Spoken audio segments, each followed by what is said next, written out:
Welcome to today's Members Forum. My name's Lee Morgan, I'm the Club Secretary.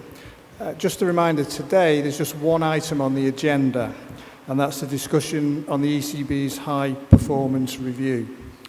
With me on the stage, I'll introduce everybody to you. Starting from left to right, we have Dave Roberts, who's Director of Medical Services for Lancashire Cricket. We have Mark Chilton, who's Director of Cricket Performance for Lancashire Cricket. To my right, Daniel Gidney, our Chief Executive, and to my far right, Colin Gore, who is the Chairman of the Members Representative Group.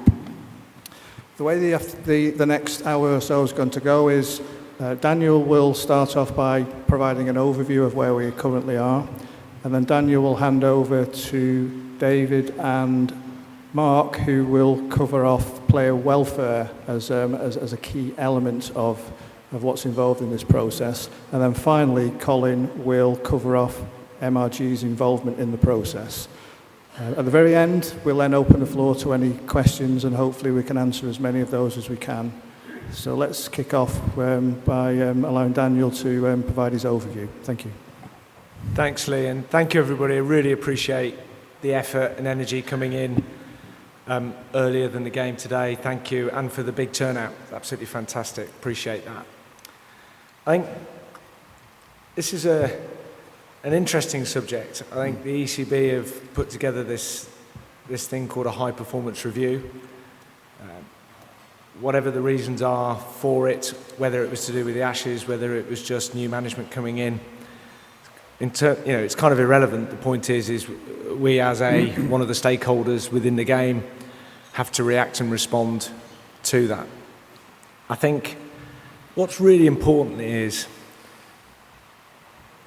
and I can say this about some of my colleagues across the game as well, is that some people have fallen into the trap of thinking it's a domestic schedule review. As those of you who've been around, and I've been in the game 10 years, there's been multiple domestic schedule reviews going back a number of years, and none of them probably have ever come up with a perfect solution. Why? Because they're quite complex. They're also very sensitive. They also ignite significant passions in particular elements of domestic schedules, which is why I think it's really important just to make that distinction, that the domestic schedule and any changes to it would be a consequence of the high performance review, and that it isn't a domestic schedule review. So people aren't looking at the domestic schedule just to say, let's have a look at the domestic schedule. They're looking at it in the context of, and Mark and David will talk a bit more about this, about high performance and improving the quality of quality of the cricket that's played on the field. So I think that's important to understand. I think I can also confirm that there has been, whatever is being printed in the press or speculation, there has been no formal ECB proposals of anything for us to consider, or possibly even as any kind of proposals on any change to the domestic schedule or anything come out of the high performance review. The 3rd of August meeting that was widely reported at the ECB, I asked Mark Chilton to attend that on my behalf. Why? Because as Director of Cricket Performance and esteemed ex-player and captain, he was much more qualified than me to contribute to a high performance review update discussion. As it turned out, and Mark will talk a bit more about this later, during the meeting and after the meeting, there are still no formal concrete proposals that have come out from the ECB for change. So I think that's really important, is there is nothing, the club is not hiding anything, we've not received anything for us to actually consider. So there is a lot of speculation. There is due to now be a wider ECB consultation with the counties throughout this month and September, and we're expecting that there will be a chair's vote towards the end of September. We don't actually have any firm concrete details on the timetable, and it's really important to note that it is correct what has been said, is that it does require 12 of the 18 first-class county chairs to vote for any change for domestic competitions. So it's not something that the ECB can force through. and it's not something that Lancashire can force through or not force through. It is something that 12 out of the 18 chairs have to vote through as a majority. And look, it's really important to me that you understand, and I confirm this, that the club, and specifically me, are passionate about county cricket. And if anybody was in any doubt about that, let me make that really, really clear. I love test match cricket. I always have done ever since I was a kid. And I'm absolutely aware that test cricket cannot exist without a vibrant and strong and competitive county championship. So let me put that to rest right now. I'm not, I like all forms of cricket, but for any suggestion that me or anybody at the club does not want red ball cricket or does not support red ball cricket is inaccurate. I think it's really important that I make that clear. I think from a principal perspective, that's absolutely correct. My job as an administrator at a cricket club, I don't have the luxury of ideology. Anybody who knows me knows that every day I'm solving problems and I'm having often to make compromises and to be pragmatic. The current scheduling is unbelievably challenging, and the way it's put together isn't sustainable. Mark and David are going to go into a bit more detail about some of the nuances of the schedule at the moment, but I don't think anybody in this room would disagree with the point that the current schedule isn't working as well as it could be. And I look at this and I think it's important that people understand that when it comes to a domestic schedule, it's like if I'm buying a house, I've got a choice of a big kitchen or a big bathroom, but I can't have both.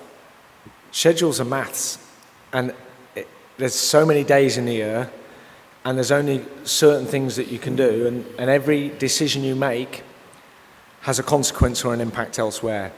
So it's very difficult to look at one format or 1 month in isolation. It's really important that you look at the whole thing in context and then take a balanced view when you have all of the information about what's the best, or from my experience, what's the least worst situation that we can get to as a compromise. And I'm sure that there'd be some in this room that would say, well, it's easy, let's just scrap the 100. I'm sure there's a few that would say that.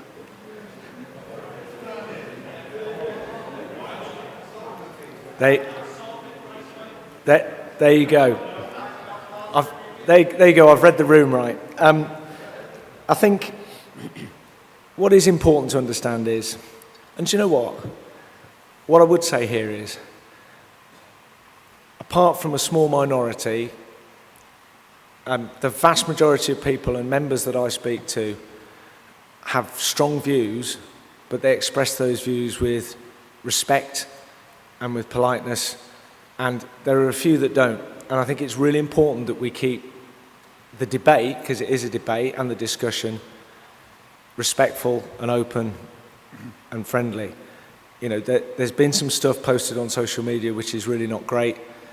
There was a Surrey member who posted a picture of somebody wearing an Oval's Invincible shirt at a Surrey game, and some of the things they called that individual were really unacceptable. And I think what's really important to me is we can really love and adore one format, but it shouldn't mean that we then descend into hatred and abuse to others on another format. And I think it's really important that we respect that there are different and very strong views.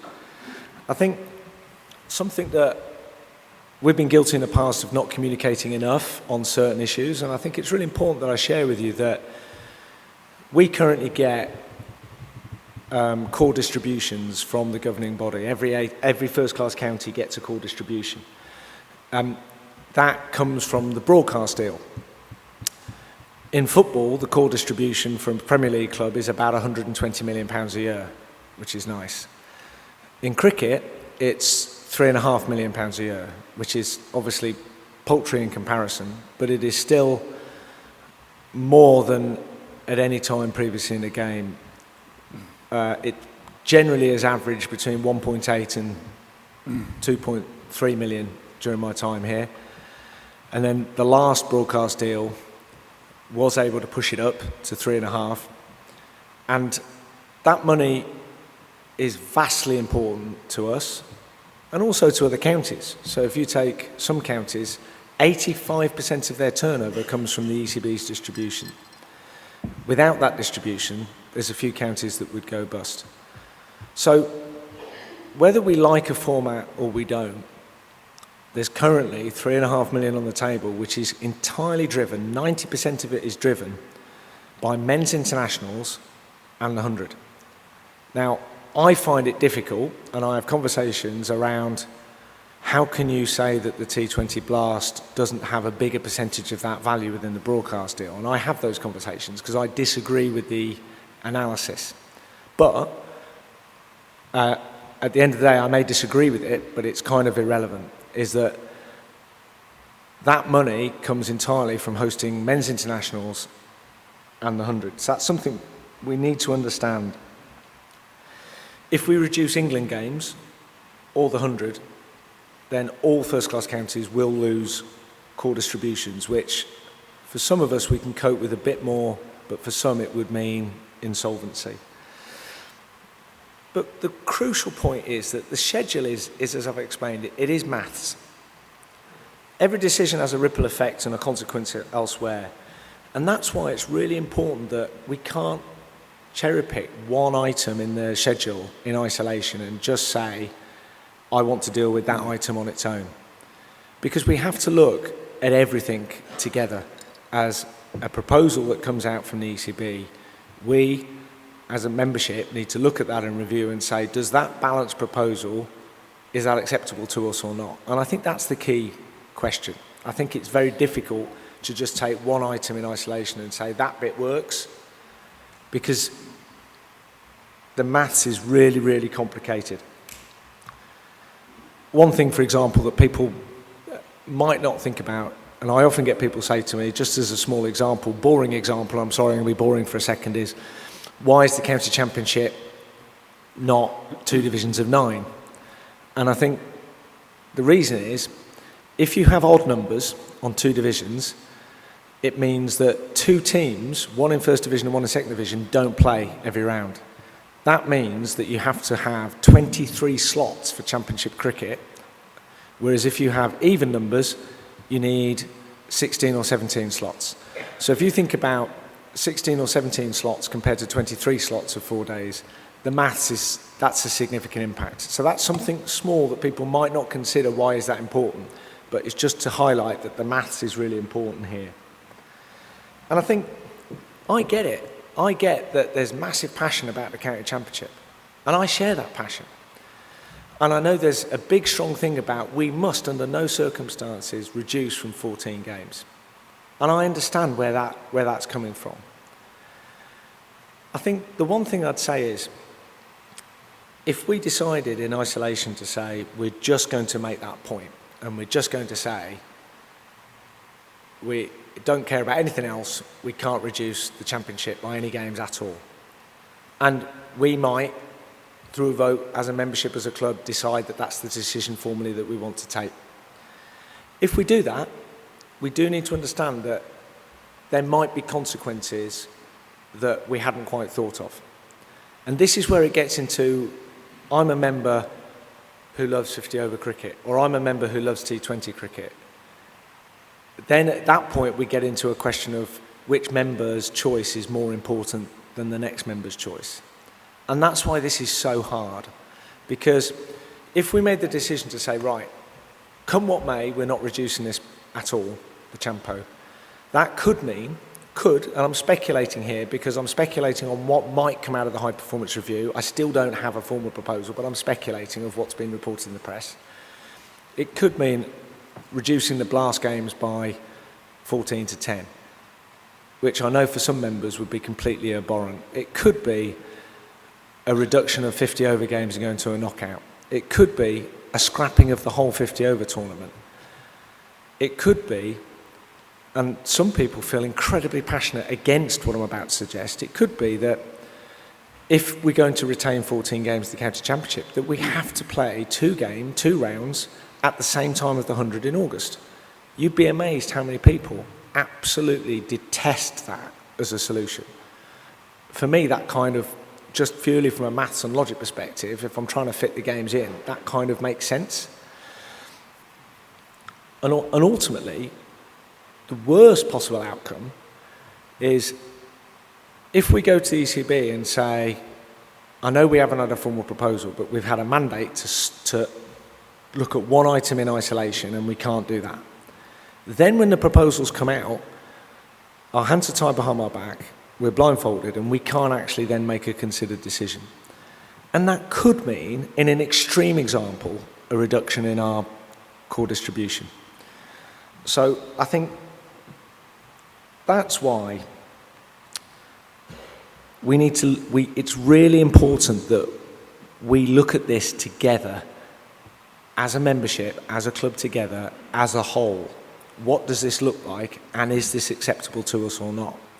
And if it's acceptable, the members go, yes, that's great, we're happy for you to vote for that with the ECB. And if it's not acceptable, then we won't.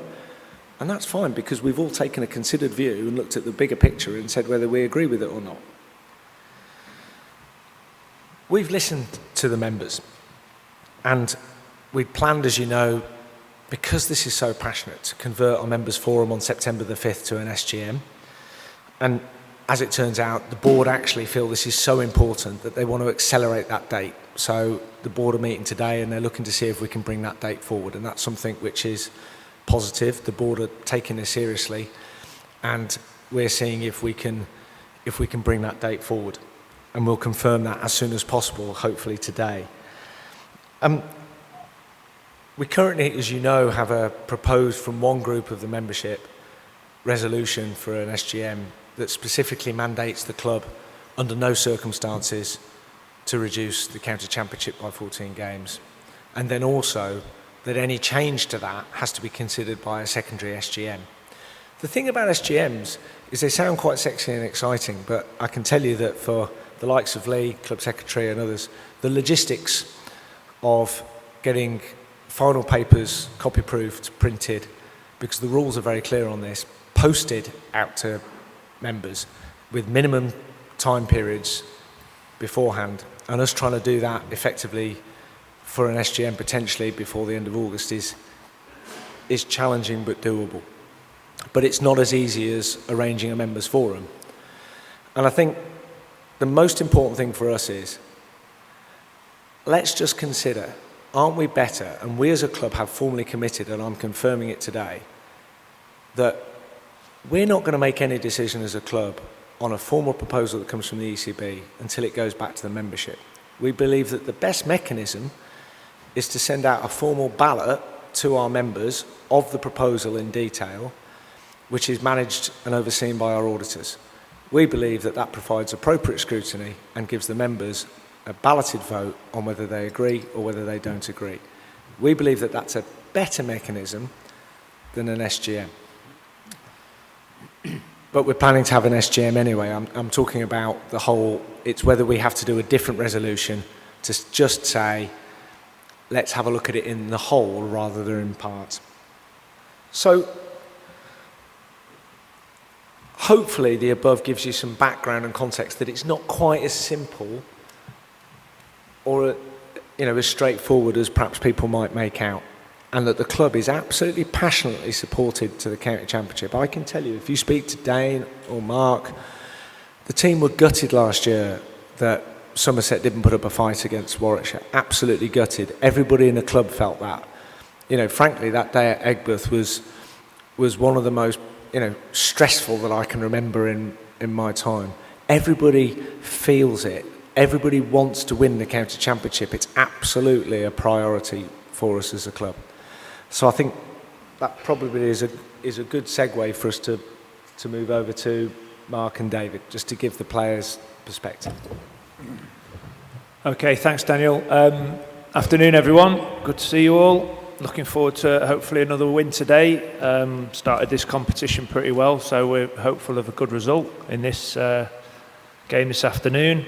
You've obviously had a lot of detail there from Daniel. Two parts from me, really. I'm just going to set the scene a little bit before I hand over to Dave, who's the Director of Medical Services, and really I'll defer a lot of player welfare issues to Dave and his team, because they're the experts in that field, and I think it's really important you hear from Dave at length today, and then I'll pick up after that just to maybe touch on a little bit more from last week's meeting, which might give you some additional context to some of the stuff Daniel has said. I suppose I just want to start with some facts with regards to this year and this year's schedule, and why I suppose ultimately, in my opinion, it does create a number of challenges for us. And if I take the start of the season, we played 6 championship games in 6 weeks with 3 days in between fixtures. Most of you will have been here for the Essex game. I think it's a legitimate excuse in my position that was a poor performance from us, but on the back of 5 4-day games in 5 weeks, the team was pretty much on its knees at that point. So 6 Champo games in 6 weeks is a big ask to play at an appropriate intensity to put your best cricket on the park all the time. Between the 27th of May and the 3rd of June, we played 5 games of cricket in 8 days. Between the 7th of June and 19th of June, we played 9 days of cricket in 13 days. Between the 23rd of June and the 29th of June, we played 6 in 7 days. We played 4 days at Southport in hot conditions, for those of you who were there, and then went to finals day and put up a very brave but ultimately disappointing show in the final. We've had 2 days between 4-day fixtures on 2 occasions. We played a T20 game away at Trent Bridge, an evening game. The team travelled back, got back in at 1 o'clock, and we started a fixture the next day at 2:30. And I think when you add all of that up, before you all get your violins out, I think if we're all pretty honest with that, to expect our players and staff to be operating at 100% all the way through that is really a bridge too far, in my view, with regards to high performance and trying to operate at an elite level. So there's some of the facts of this season. I think we're handling that situation extremely well at the minute, but it doesn't come without significant challenges, and I suppose at that point it's probably appropriate for me to pass over to Dave, who might give you a little bit more detail on the impact of what I've just said to you. Okay, thanks Mark. Good afternoon everybody. I suppose our primary function at the club is to make as many players available for selection as possible, but our primary function as healthcare professionals is the health and well-being of our patients, in this case our players. We have to consider their health and their well-being, their injury status, illness status, not just for the game, that day or that week, not that month, not the season even, but also the longer health consequences of the decisions we're making on the day. The impact on their future health is quite often a focus for our thinking. We have to balance that against the requirements of the head coach and the captain for the particular fixture or group of fixtures that are coming along.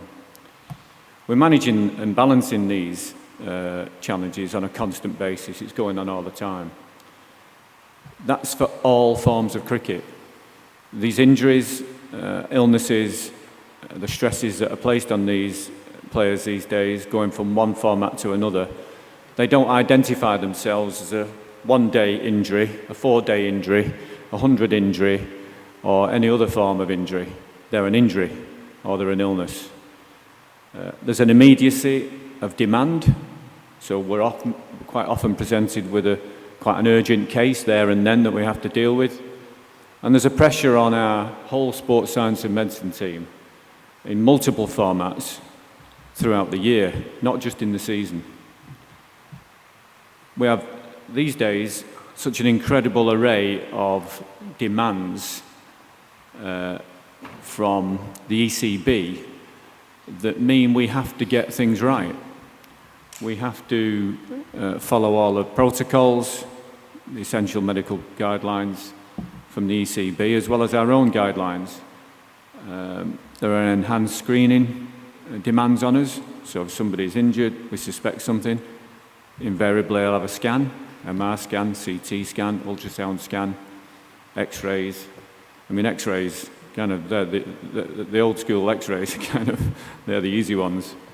And you have to navigate your way through those, again, with the prime responsibility being for the health and well-being of the player.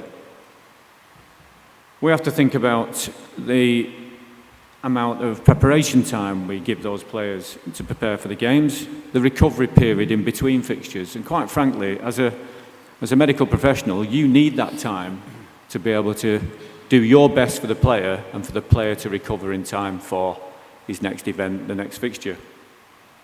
We have long-term injuries going on all the time. In the background, there's a lot of work going on unseen throughout the whole year where we've got long-term injuries. I mean, Richard Gleeson is a typical example over the last 18 months, 2 years. You know, he's been working away with our team to try and get himself into a position. And then all of a sudden, you know, the world wakes up, he does well in a T20 game for England, and the focus is on him all of a sudden. But I can assure you that our guys here have been working with him for the last 18 months to get him to that point. And the stresses and the strains that are on him, psychologically and physically, exert some kind of pressure on all of us here. There are various franchise tournaments throughout the world now, and it's quite a regular thing now that over the winter we'll either be expected to be preparing a player to go to one of these franchise tournaments, nothing to do with Lancashire, or if they get injured at one of these franchise tournaments, they get sent back to us and they come back to us and we end up rehabilitating them. Or, even worse, getting them out of a situation where they could have been made worse. Players, these days, because of the zigzag nature of the way in which these fixtures and schedules are arranged, are rarely 100% fit. We're patching them up a lot of the time in the season. We can't really expect them to give everything 100% and be 100% fit for every fixture. So at some point, something's going to have to give. The workload management of the players is an essential tool for us now. So all of the data that we produce, that the ECB produce, through the GPS units, you might see bowlers particularly with units in the back of their shirts when they're playing and bowling. That's giving us the feedback that we need to be able to make sure that they don't get to a point where they enter what we call a red zone, where a red zone for that particular individual means that they're in danger of breaking down somewhere. And if they're in danger of breaking down and we need to rest them or pull them out of a game, we'll tell the coach that and we'll exert that authority over the player to make sure we protect him from himself. We have to listen to that data. We have to take notice.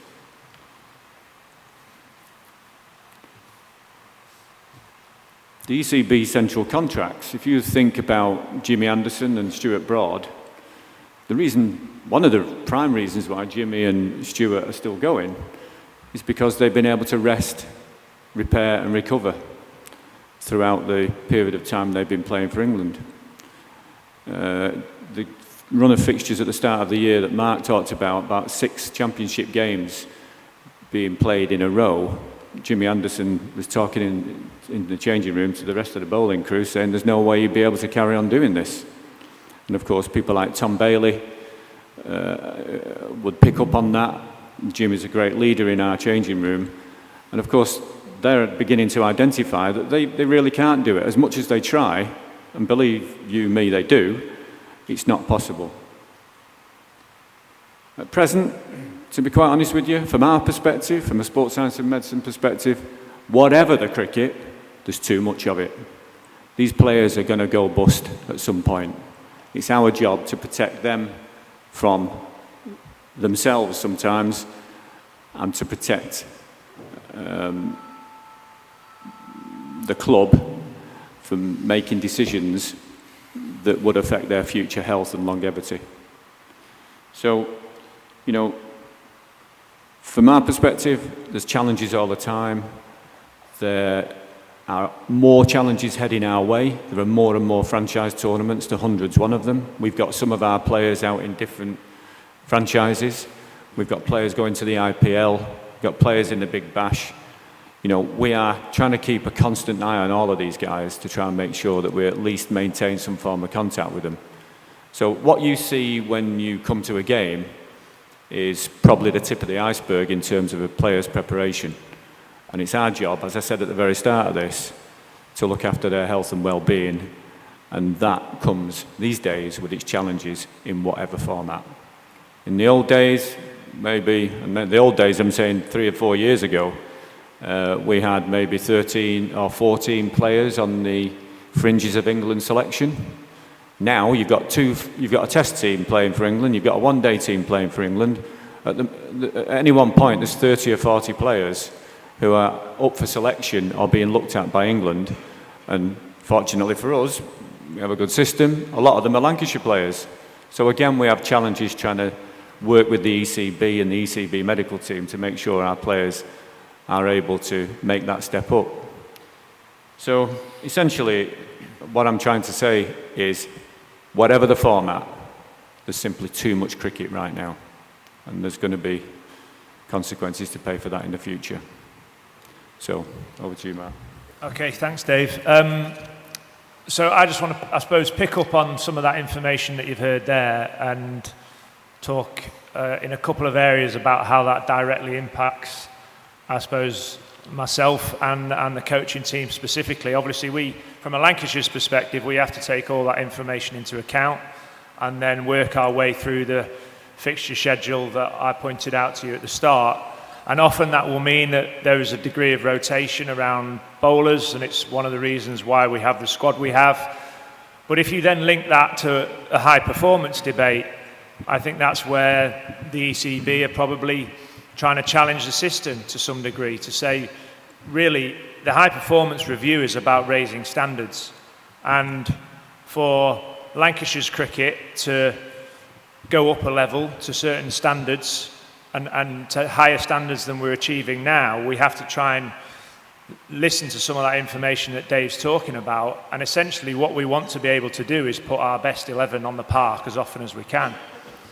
So when I was at the meeting last Wednesday, this is essentially what this high performance review is all about. A lot of things in the press are like it's a knee-jerk reaction to the Australia series, but they're quite clear that, you know, they've had high performance reviews before, and really they are just exploring raising the standard of English cricket.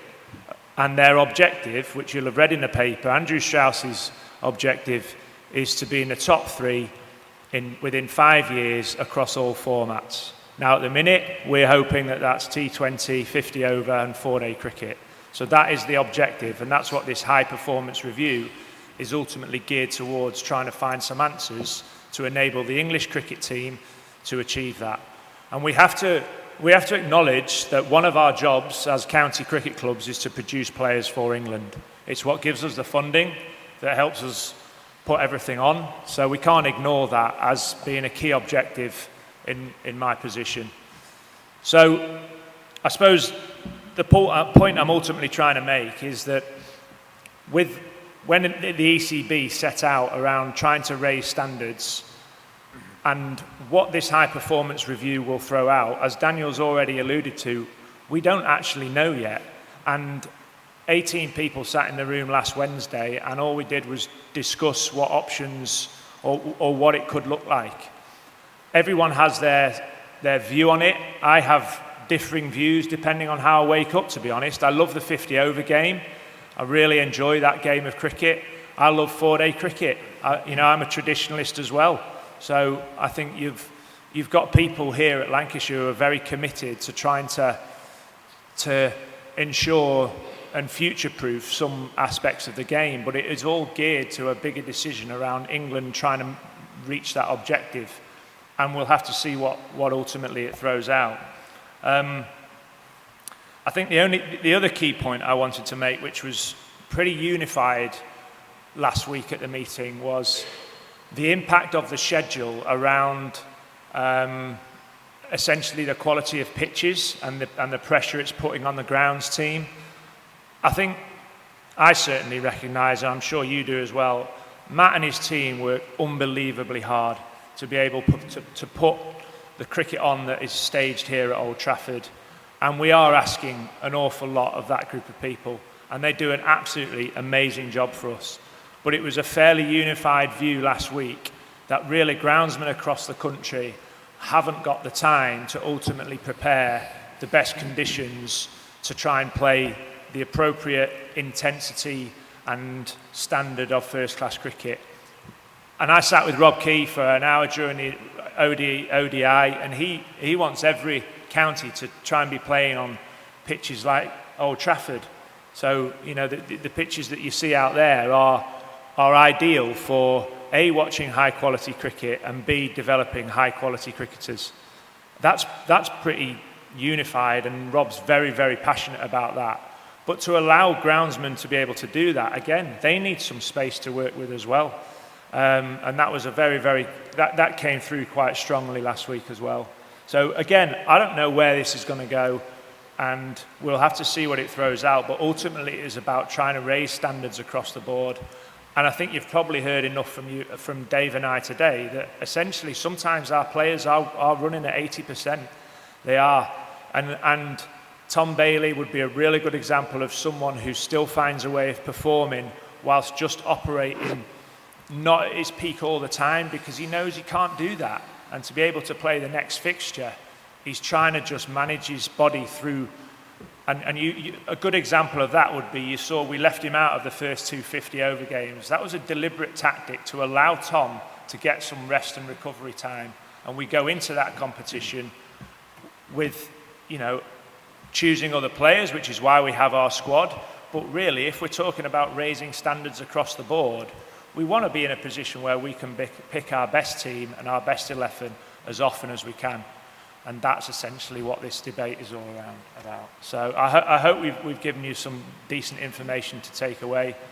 We're happy to field some questions at the end, but I'll pass back to Lee. Thanks. Thanks, Mark. Thanks, Dave. Yeah, just before we go into the questions, I'll hand over to Colin, who'll say some words on behalf of MRG. Yeah, thanks, Lee. Good afternoon, everybody. Colin Gore, Chair, MRG.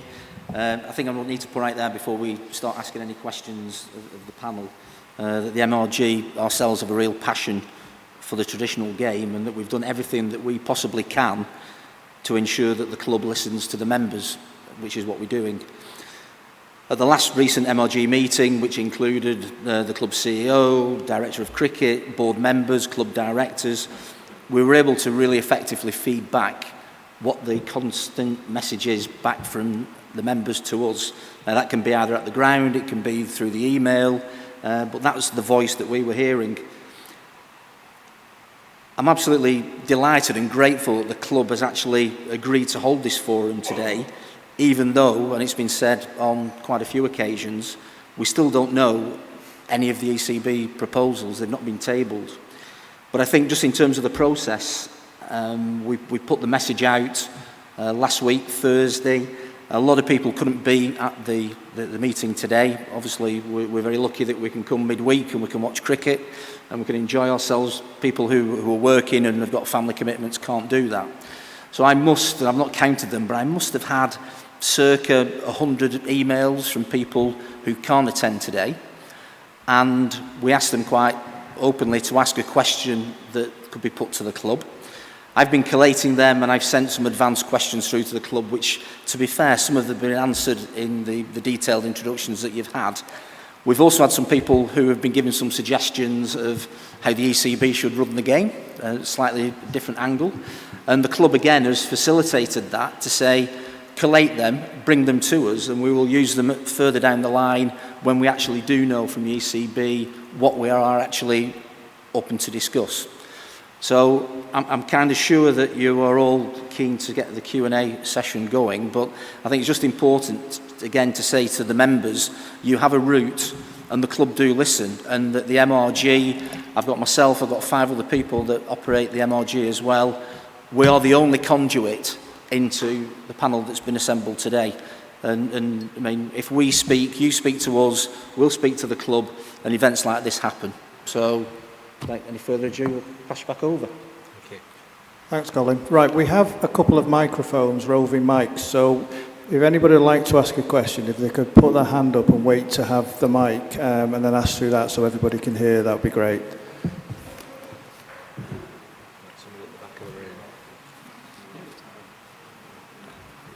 You okay, Phil? It's the chap at the back of the room was first, I think, Phil.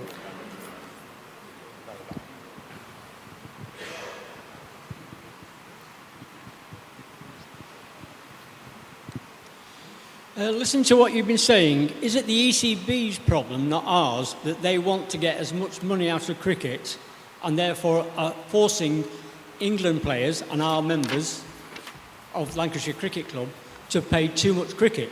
Would it be better to say to them, less test cricket, less one-day cricket? They're doing too much and leaving us with people that are worn out. I think it's a really great question.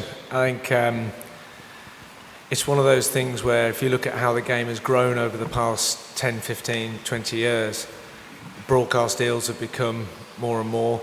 You know, no broadcaster is going to write a large check out. I think the last one was £1.2 billion over 5 years, which was, you know, enormous in cricket's history. What that does do is, you're right, it enables the ECB to invest in women and girls cricket, into grassroots cricket. But it also does fund our core distributions, which I said is like £3.5 million times 18. You know, I agree with you. I think something at some point has to give, because, you know, let's be clear, Ben Stokes, iconic, did say, we're not cars, we can't be filled up with petrol. Somebody took that the wrong way, and, you know, when Ben then said he supports the county championship, you know, and I love the fact that he says he supports the county championship but only wants to play 2 games out of 14. We can all love the county championship, but Ben can't play all of the county championship, all of ODIs, all of IT20s, all of Test cricket. You look at Jimmy Anderson and Stuart Broad, why are they going on so long? Why? Because they gave up all white ball cricket a number of years ago, and that's given them fantastic longevity. I think the days of the multi-format central cricketer have gone. I think it's only Johnny Bairstow at the moment, so I think plays all formats. It's completely unsustainable. And I think, so we've got a new ECB chairman who, I have to say, I'm personally delighted that Richard Thompson has been elected ECB chair. Why? He's been chair at Surrey for a very, very long time. Let me tell you, if you meet somebody who's more passionate about county cricket and the red ball game than Richard Thompson, I'd be interested. He absolutely loves the game, and he understands that there are certain structural challenges that we have to fix. But ultimately, the game will have to make some choices around, if we reduce the product and the inventory that we give the broadcasters, we have to accept as a game that that's less money for us as a game. Now, for some of the bigger counties, that's easier for us to absorb. For some counties, we probably wouldn't have an 18 county first class game at that point. So this is why it's not so straightforward, but great question. I think there are some couple in the aisle here, Phil. Hi, thanks. I think you've painted the picture really well today about the challenges that everyone is facing. One of the points I thought was really interesting that Mark made was that the ECB's priorities is to be in the top 3 for 2020 Test cricket and one-day cricket in the next 3 years, I think what you mentioned. So with that in mind, why is there this challenge of so much apparently being put into the 100, which is a game that's not been played at international level? And I know, obviously, the points that Daniel made earlier was say, well, that 100 deal is obviously helping finance the counties with the thing. So obviously, I appreciate there's a real big challenge there, but if the real goal is to improve quality across the 3 international formats, how can that sit with the 100 taking such a prime place in the middle of the English summer? Yeah, go for it. It's a question for the ECB, but yeah, I mean, ultimately, I think the 100 is we could sit here and debate that for hours. I think in my position, I have to acknowledge that the 100 is here, it's staying, it's important with regards to everything that Daniel's alluded to. What the ECB are likely to say about that is that I don't think the format necessarily matters with regards to development of player skill. What they've tried to create is a best v best as best they can. That's what they're after. They're trying to create a short format competition that concentrates the talent and gets all the best players playing in it so that they can maximise revenue generation from it, but also challenge player development. And their argument would be that if you're good at 100, you're good at 20 overs. And someone made the point last week, actually, quite interestingly. And I mean, as I suggested, I don't necessarily want to get into my opinions today, but I am a fan of the 50-over competition. But someone made the point that England's success in the last 50-over World Cup wasn't necessarily based on that group of players playing 50-over cricket. It was based on them playing short format 20-over cricket. So I think the fact that you are experiencing 100 ball, I don't think the format really matters. What they are trying to do is trying to concentrate talent and get all the best players playing in the same competitions. Thank you.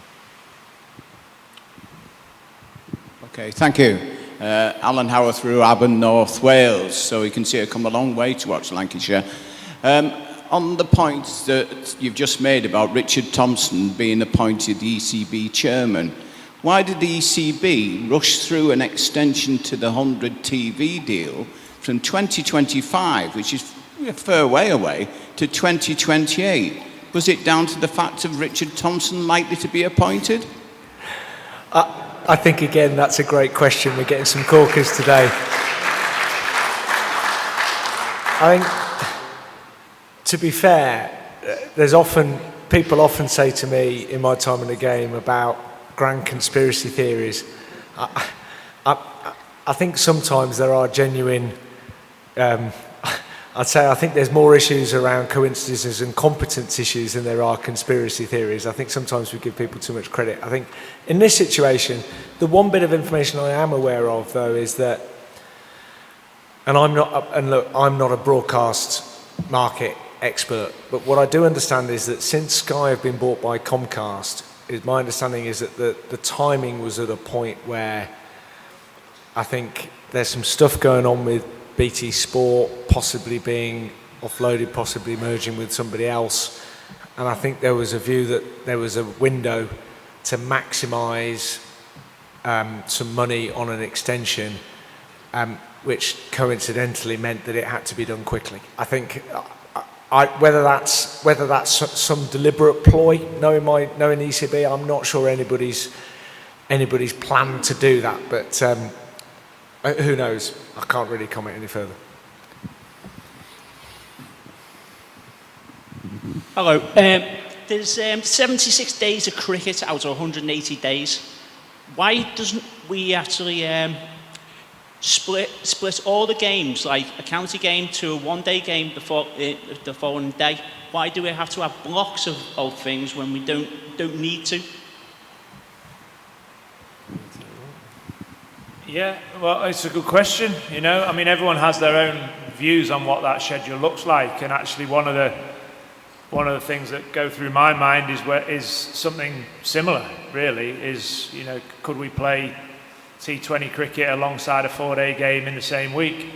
So again, that was discussed as a possible option. Everyone will have. I think the difficulty with this scenario is everyone will have their own view and opinion on it, and that's what I found last week, that essentially everyone will have formulated their own perspective, and really, if you're not careful, you just go around in circles. Your point's very valid. We've talked about it here a number of times.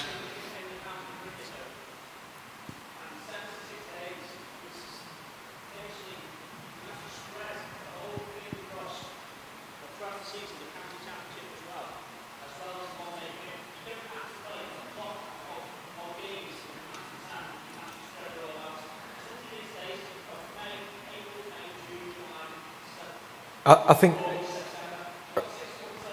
we hear your points. At the end of the day, as I said, Mark and I aren't writing this review. I think we'll get a proposal.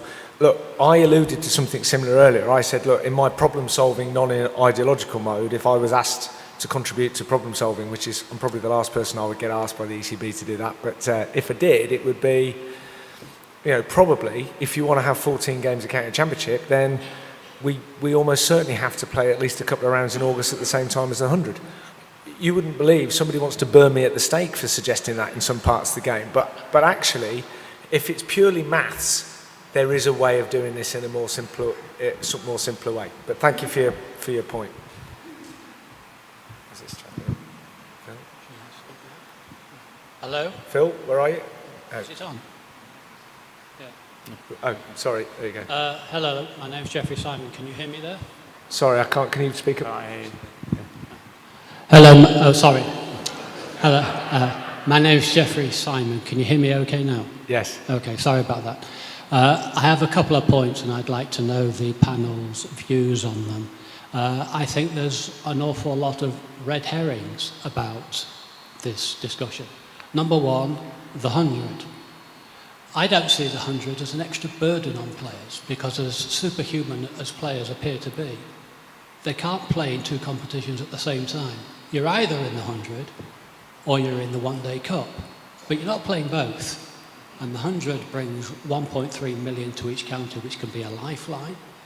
So I think the discussion about a burden is wrong. My beef is about the schedule clearing the whole of August so there's no county championship games. That's my problem. Why is the ECB damaging the game it's supposed to look after by not allowing children on school holiday and their parents to come to county championship games? I don't think it's an extra burden. My second point is, I thought it would be interesting to have a look at the year 2010, because 2010 to 2011 is when England last won the Ashes away in a historic 3-1 victory in Australia. So I thought it would be interesting to have a look at the domestic and international schedule in 2010, just before that. Internationally, the schedule was pretty much packed with a number of T20s, one-day and test matches. Not much difference. However, domestically, this is what I'd like to read out. So, in the county championship, there were 2 divisions of 9 teams.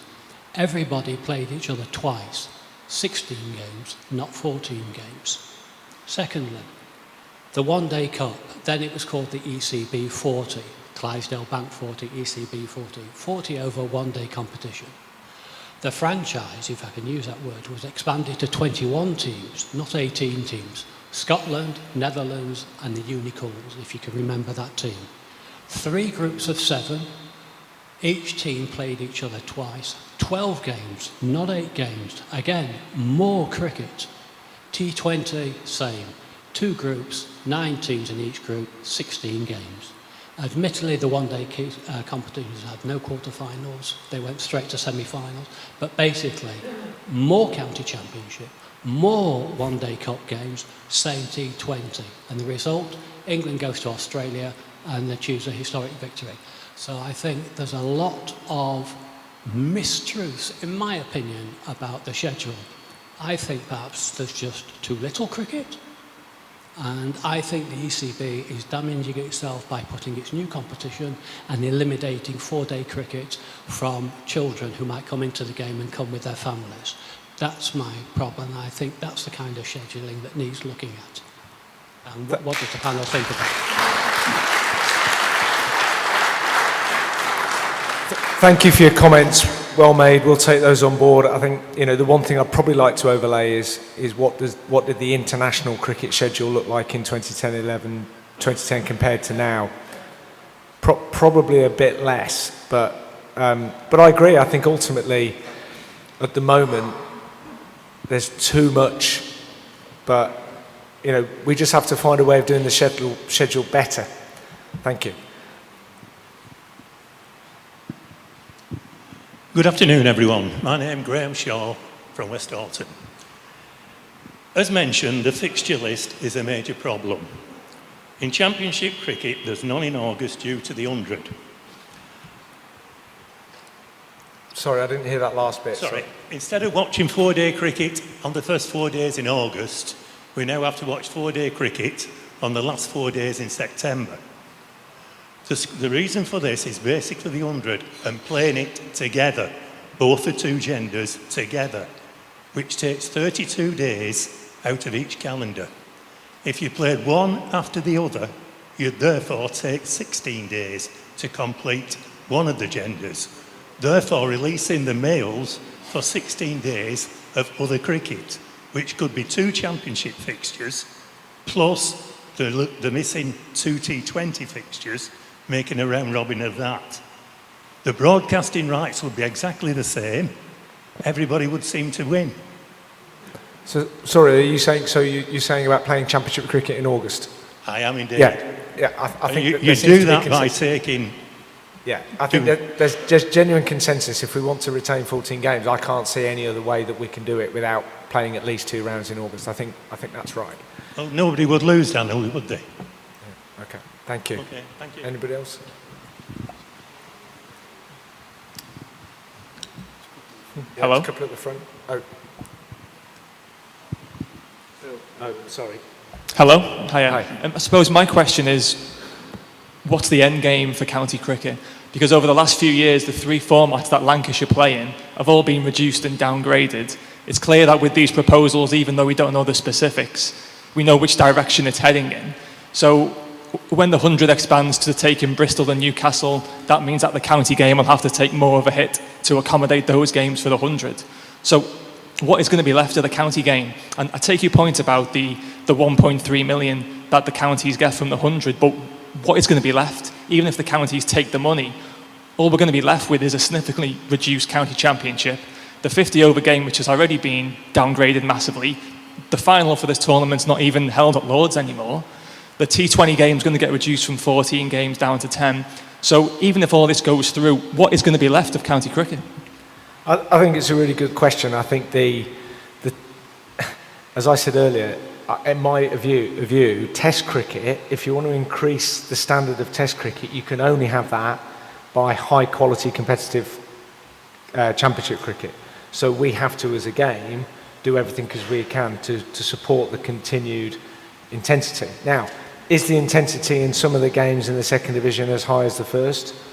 Not. So I think you might have a drop-off in some of the games in the second division going forward, and that's something that we as a game need to consider and think about. But you're right, we need to continue to support county cricket to enable us to have a strong Test team going into the future, because otherwise, Test cricket will decline, and then the broadcast monies will decline, and there will be less money into the game. So I agree.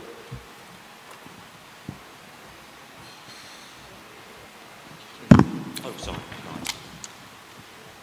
I fear we've been a little bit selective in terms of some of the statistics that we've offered up so far. If we look at an alternative period of the season from the 1st of August to the 4th of September, 35 days, Lancashire are currently scheduled to play 8 days of cricket. That could increase, obviously, to 10 days of cricket should they be successful in the quarter-final and the semi-final of the Royal London. My suggestion would be that we could condense the Royal London. We could play it every other day. To make that easier, maybe we should regionalise the groups to minimise travelling. That then would produce the opportunity or free up a further 14 days of cricket availability in August, which would accommodate 2 county championship rounds. Sorry, there is just a little bit more, I'm afraid. Also, we talked about the current schedule, and we talked about the difficulty if we have 2 divisions of 9. We've already got a situation where in Division 1 this year, 9 rounds of the championship were not being played by 2 counties. A 10th round did not involve 4 counties. So I suggest that the problems with the schedule have been massively exaggerated, and that with a little bit of creative thinking, we probably could do what we all want to achieve. Well, I say all, I'm being presumptuous probably, but what a vast majority of people in this room would like to achieve is, as a minimum, no reduction in the county championship, and in fact, potentially even an increase to 16. And the final point is, whatever is decided for next year, surely the integrity of the competition this year is compromised. If people don't know what they're playing for, how on earth is that being fair? Glamorgan have invested significantly in additional overseas players for this September, for the final rounds in the championship. What would you say to them if they finish second, but next year there is a first division only of 8 people, potentially? Absolutely. Let me deal with that in reverse order. And I think we saw that this year where Nottingham were champions of the second division, were to be promoted, but because we needed a 12 out of 18 majority to overturn the pre-COVID scenario, and some counties deliberately voted to stop that happening, which meant that Notts didn't get promoted, so that we reverted to 2019. So, look, that's not an ideal situation. The ECB did write, I think, quite a complicated email at the start of the season, which had, I think, about 32 different scenarios of what could or might happen, all very unsatisfactory. But I think, ultimately, they don't want to have a massive process, and I think as long as everybody knows and understands prior to effectively, well, as soon as possible at the end of this season, then you can at least manage the integrity for next season. But I agree, there's nothing I don't think there's anything we can retrospectively do about that.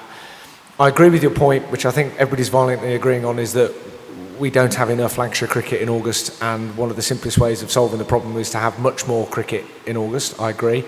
I don't agree with the point that the challenges with the schedule, you believe, have been over-exaggerated for the points that my colleagues made, but I respectfully make that point. Do we have any other questions?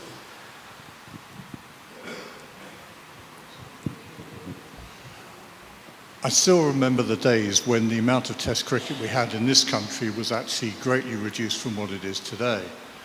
We generally have one touring party playing a 5 days Test over that period of time. Instead of 25 days of Test cricket, we now have, across all formats, 60 days of ECB cricket from our testing. That includes the 3 ODIs in Holland and the 7 T20s from the 20th of September up to the 4th of October. So surely the problem on high performance really is the multi-format, and it's not as if they're all played together. They switch from one format to another. I don't really understand how people who rely on rhythm and getting into good form can actually suddenly switch one after the other. This is a test of the public address system. Oh, thank you. This is a test of the public address system. It works. But I do have actually a question. That is, do the different formats produce a different physical challenge to the individuals playing it? And is that part of the reason why there seems to be so many injuries nowadays, as well as the amount of cricket which they believe they're playing? I'll pass to Dave in a second, but it's a good point actually. One of the other things, it wasn't last week's meeting, but prior to that, it was on the back of all the injuries to the fast bowlers.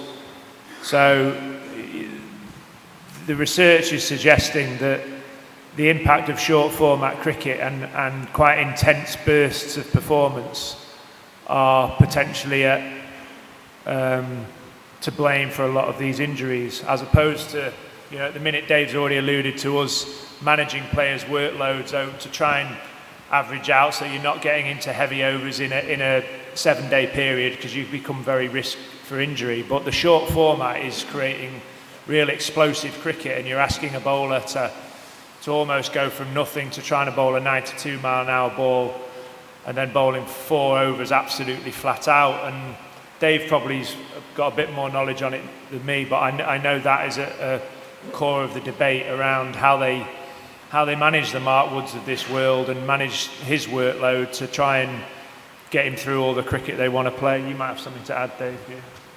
Well, yeah, I mean, Mark's absolutely right. The problem with it is it's almost in its infancy. So those studies, those bone density studies, there's not been enough data for a long enough period yet for us to be able to determine exactly what is the right mix. But anecdotally, we do experience players going off to play in a franchise tournament, for example, who quite often come back with a problem. And the expectation on them, they sign for a lot of money.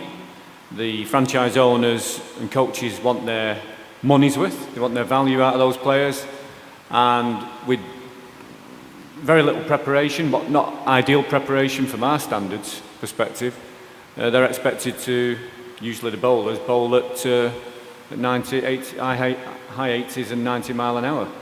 And if you're going to do that for a very short period of time, you're going to put significant stresses on your lumbar spine, particularly as a fast bowler, that you wouldn't ordinarily do in an ordinary season as we know it. So it's a manifestation, I'm afraid, of that type of cricket and the demands that are placed on those players. Phil, there's one at the back as well. Hello, Andrew from near Runcorn. Just a very short factual question.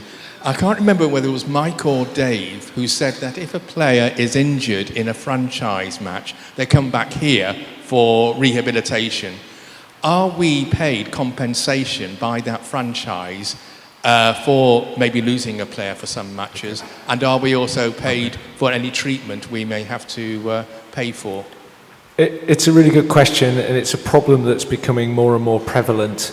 What is now mandated by the PCA is that any of our players that want to play in an overseas franchise tournament has to take an insurance policy out as the club as a beneficiary, so that if they get injured, the club effectively get the salary of that player covered, which solves a financial issue. But if the player's a very high quality player, often the salary won't be enough to get a quality replacement. So the number of franchise tournaments now, particularly with the UAE tournament, is allowed to have 8 or 9 overseas professionals.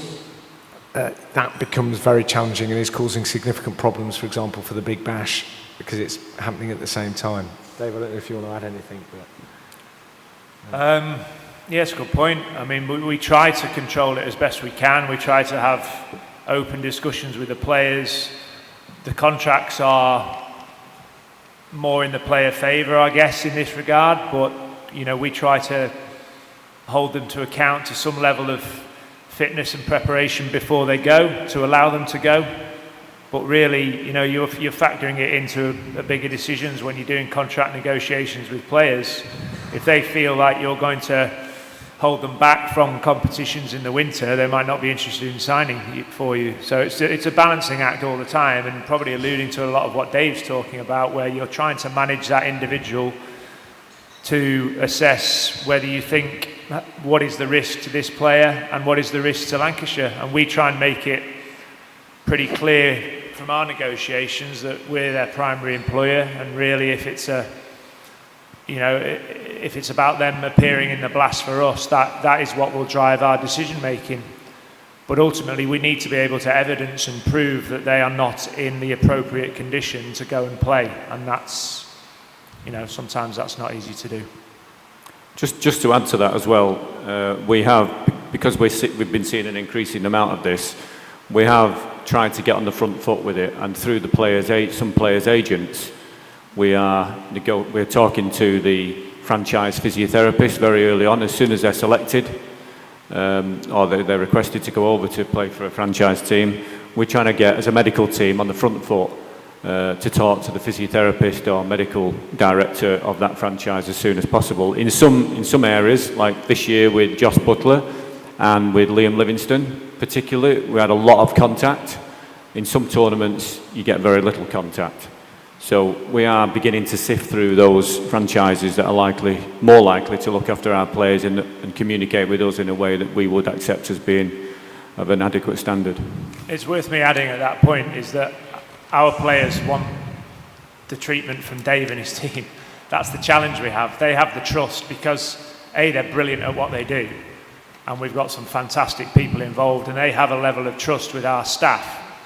And it just creates challenges for us, which we have talked about. But I understand it from the player's point of view. Liam will have more trust in our sort of resources because he's used to them and he knows what we can operate, rather than we would like to be able to offload some of that responsibility to the coaches or science and medical team at other teams. But really, we know we want some element of control over it as well. So it's only going to become more challenging. That.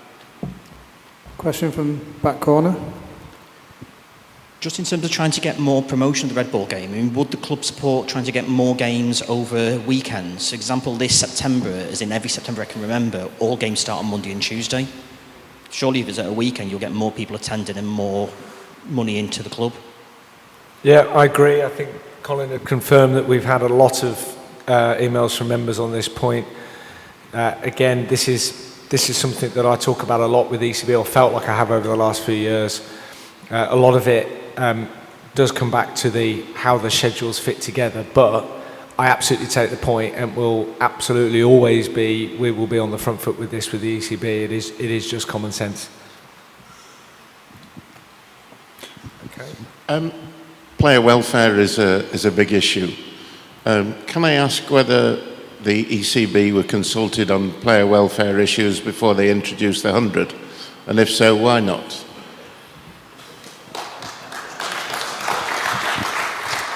Yeah, I think probably that question's asked and answered, Dave, but the point's well made.